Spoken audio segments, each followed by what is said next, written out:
Accident थया पछी traffic वाळा पुलिस वाळानी गाड़ी 3 जण आरामथी जता હતા। અમે બધાએ આખલાબો કર્યો તેમ છતાં ઊભો નથી રહ્યો।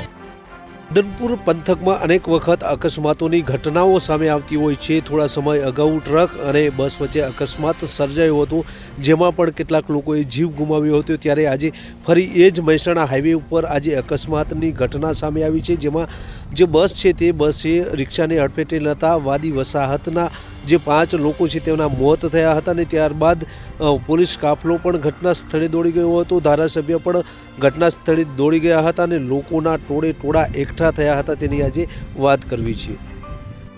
નમસ્કાર, ક્રાઇમ આવાજ ન્યૂઝમાં તમારું સ્વાગત છે। હું છું તમારો નાનજીભાઈ ઠાકોર। આમ તો રાધનપુર મહેસાણા હાઈવે ઉપર અનેક વખત અકસ્માતો સર્જાઈ ચૂક્યા છે। થોડા સમય અગાઉ બસ અને ટ્રક વચ્ચે અકસ્માત રાત્રિ સમય દરમિયાન થયો હતો, તેમાં પણ કેટલીક લાશો જોવા મળી હતી અને આ નિર્દોષ લોકોએ જીવ ગુમાવ્યા હતા। એ જ રોડ ઉપર મહેસાણા હાઈવે ઉપર આજે ફરી બસ છે તેણે રિક્ષા ચાલકને હડફેટે લેતા આ રિક્ષામાં બેઠેલા 5 લોકોથી વધુના મોત થયા હોવાના સમાચાર સામે આવ્યા છે। આમ તો આ દિવસ દરમિયાન આ અકસ્માત સર્જાયો હતો। બસે આ રિક્ષાને અડફેટે લેતા આ અકસ્માત સર્જાયો હોવાની વિગતો ચર્ચાઈ રહી છે। ત્યારે આ જે રિક્ષા છે એ રિક્ષા બસની નીચે આવી જતા લાશો એકબીજાને ચોંટી ગયેલી હોય તેવી સ્થિતિમાં આ અકસ્માત સર્જાયો હોય તેવું જોવા મળ્યું હતું।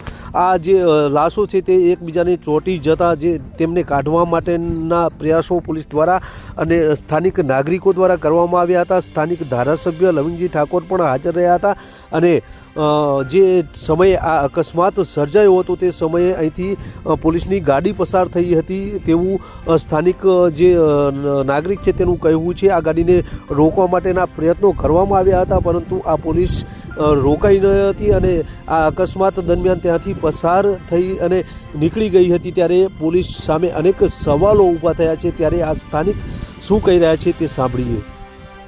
एक्सिडेंट थया पछी ट्राफिक वाळा पुलिस वाळानी गाड़ी 3 जण आरामथी जता હતા। અમે બધાએ આખલાબો કર્યો તેમ છતાં ઊભો નથી રહ્યો। ટ્રાફિક પોલીસ વાળાની ગાડી હતી, ઊભો નથી રહ્યો। કઈ જગ્યાએ સુતા હતા? ગાડીની અંદર।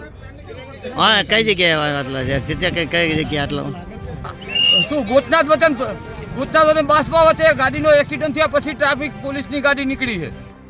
આ પોલીસ સામે અનેક સવાલો છે, કારણ કે જ્યારે આવા કોઈ ગુનાહિત પ્રવૃત્તિઓ થતી હોય ત્યારે પણ પોલીસ આવતી નથી।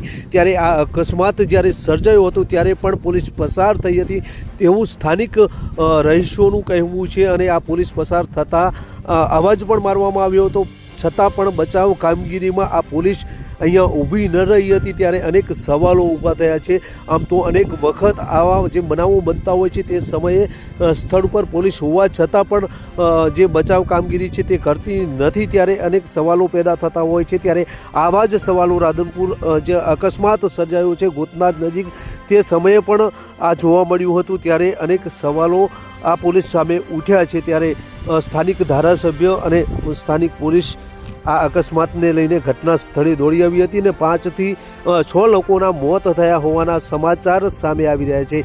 ક્રાઇમ આવાજ રાધનપુર।